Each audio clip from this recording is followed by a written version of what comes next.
One of the things that I believe helped me in my long development towards a preaching ministry was a brief stint in journalism, which is why I really recommend that preachers in this day blog regularly, write regularly. You can't become a better writer without writing a lot. And the better writer you become, the better preacher you will be. And in my own case, as a young adult before seminary, I had a column with it's called the Trentonian, which is there's 2 daily newspapers in Trenton, New Jersey, and the Trentonian was one of them. But that weekly column that I had to cover tennis, it just taught me so much about writing short sentences, writing compelling first sentences, capturing the lead, getting people's attention off the top. So many parallels to preaching. And so I just invite you, maybe there's not a newspaper job that you can get, because we all know newspapers are kind of sort of vanishing.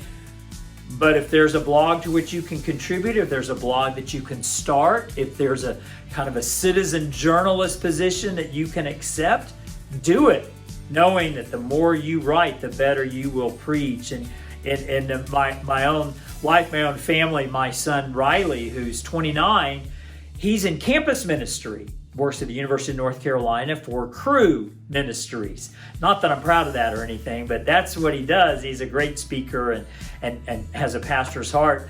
But he's kind of gone about it in reverse. He now has a side hustle, we call it, writing about college basketball. He's not a tennis guy, he's a basketball guy.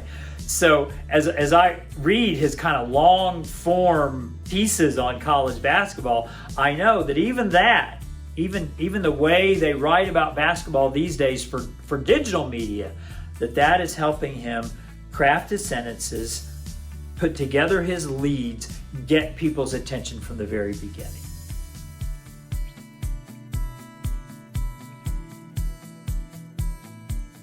I talk a lot about wordsmithing when I think about preaching and when I talk to other preachers about preaching. And just a reminder that this wordsmithing is especially important for what we would call the bottom line, the 1 point of a 1-point sermon, which is a biblically faithful, theologically accurate, and rhetorically compelling sentence that is used as both the reason for the sermon and then the refrain in the sermon. So it's got to be biblically faithful, theologically accurate, but rhetorically compelling. There's so many examples of sentences that work this way, whether it's my preaching ministry or preaching ministry of other people. Like when I was first learning how to do this, I came across Andy Stanley's sermon that said, wise people know what they don't know. Wise people know what they don't know. And think of how punchy that is, how memorable that is. I first heard that probably 17 years ago, and it's still always at the forefront of my mind. Wise people know what they don't know. And learning at the feet of masters like that, I've crafted some and that in my time I have felt pretty good about. God won't do for you what he needs to do with you. What you tolerate today will dominate you tomorrow. And discipline may be painful, but regret, it's permanent.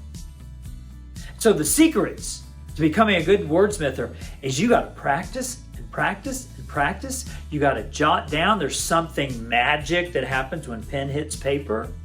And you got to let good ideas spawn more good ideas. And when you learn sort of a system where the syllables match up, where the alliteration works, where you don't rhyme necessarily, because that can be very corny, but where you do know how your sentences echo one another, then you too will have those wordsmith bottom lines that will implant themselves deeply in the hearts of the people you love so well.